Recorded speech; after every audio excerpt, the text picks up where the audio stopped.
చిత్తూరు జిల్లా ఏర్పేడు మండలం ఎండి పుత్తూరు గ్రామం పక్కన ఇసుక రీచ్ను ఆపండి. ఏర్పేడు మండలం ఎండి పుత్తూరు గ్రామం పక్కన ఉన్న స్వర్ణముఖి నదిలో నిన్నటి నుంచి ఇసుక రీచ్ను ఏర్పాటు చేసుకుని వందల కొలది ట్రాక్టర్లు డ్రిప్పర్లతో ఇసుక తరలిస్తున్నారు. విషయం తెలుసుకున్న రైతులు రీచ్ వద్ద వెళ్లి అడగగా నిలుపుదల చేసేది లేదని తేల్చి చెప్పారు.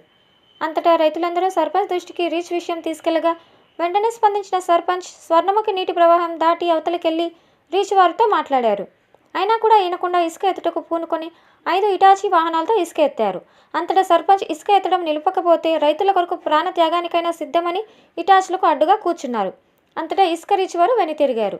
వారితో సర్పంచ్ మాట్లాడుతూ, నదిలో ఇసుక ఎత్తడం వల్ల మా గ్రామంలో ఇటీవల వర్షాలకు దాదాపుగా 30 ఎకరాల భూమి కోతకు గురై రైతులు ఇబ్బందులు పడ్డారని, మీరు అర్థం చేసుకుని రైతులకు నష్టం కలిగించే పనులు చేయకండి కోరారు. ఈ సందర్భంగా గ్రామస్తులు, రైతులు, ఒక మహిళ సర్పంచ్గా ఉండి సమస్య తెలియజేసిన వెంటనే నది ప్రవాహం దాటి వచ్చి స్పందించిన సర్పంచ్ మోహనప్రియను అభినందించారు. ఈ కార్యక్రమంలో గ్రామ రైతులైన మహేంద్రాచారి, కేశవులు యాదవ్, అమిత్ బాషా, రాజశేఖర్ యాదవ్, దిలీప్ యాదవ్, వెంకట సుబ్బయ్య యాదవ్, మురళీధర్ రెడ్డి, సోమశేఖర్ రెడ్డి, సుభాకర్ రెడ్డి, గోవిందవరం రైతులు శేఖర్, మహేష్, మునిరత్నం తదితరులు పాల్గొన్నారు. రిపోర్టర్ మన్యం ఈశ్వర్.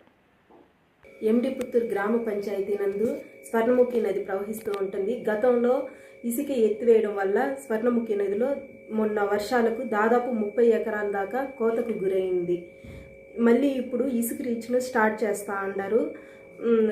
ఉన్న పొలం కూడా కొట్టుకొని వెళ్ళేదానికి ఆస్కారాలు ఉన్నాయి. కాబట్టి ఇసుక రీచ్ను మా గ్రామం నుంచి తొలగించవలసిందిగా ప్రభుత్వ అధికారులను, పెద్దలను కోరుకుంటున్నాను.